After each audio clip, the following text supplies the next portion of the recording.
From the National Newsroom of the Canadian Press, I'm Rob Westgate. A senior Qatari official has urged both Israel and Hamas to show more commitment and more seriousness when it comes to ceasefire negotiations.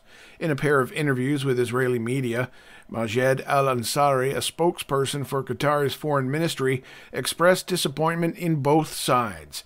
He says decisions have been made by both parties based on political interests and not with the good of civilians in mind. Now, the interviews came as pressure builds on both sides to move toward a deal that would set hostages free and bring potential respite in the nearly 7-month-long war in Gaza. Saskatchewan's premier says he doesn't think that the Canada Revenue Agency can come after the province, and it's his government's position that it has paid all of the taxes it owes.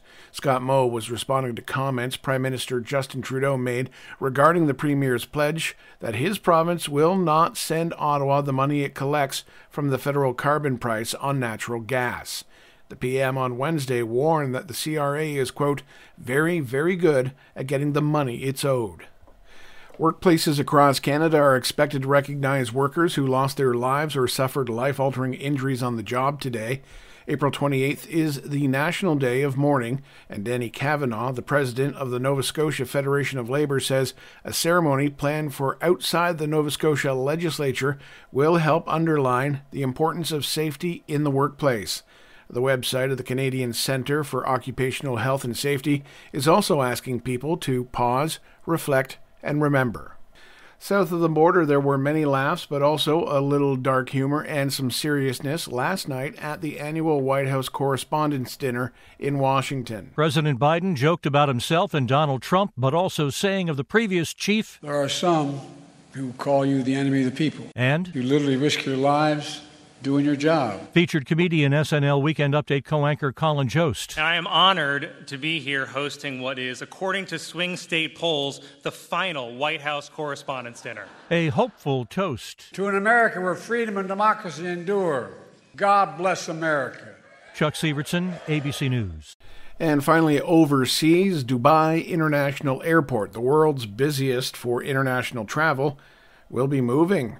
Officials say the facility's operations will gradually be shifted to the city-state's second sprawling airfield in its southern desert reaches within the next 10 years in a project worth nearly $35 billion. Plans for the move have been on the books for years, but they were first delayed by the repercussions of the Sheikdom's 2009 economic crisis. This is the Canadian Press. In sports, Brad Marchand became the Bruins' all-time leading playoff goal scorer as Boston suffocated the Toronto Maple Leafs 3-1 Saturday night, taking a 3-1 lead in the two teams' first-round playoff series. Elsewhere, the New York Islanders beat the Carolina Hurricanes 3-2 in Game 4, avoiding a sweep in their first-round playoff series. The Tampa Bay Lightning also avoiding elimination by posting a 6-3 victory over the Florida Panthers. Over to the NBA playoffs, where LeBron James scored 30 points and Anthony Davis added 25 as the LA Lakers avoided playoff elimination with a 119-108 victory on Saturday over the visiting Denver Nuggets in what was Game 4 of the first-round series.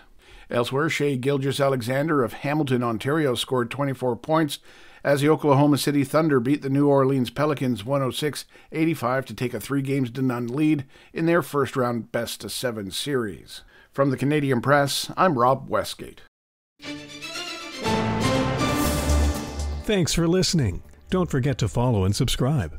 For more of today's top stories, visit thecanadianpressnews.ca.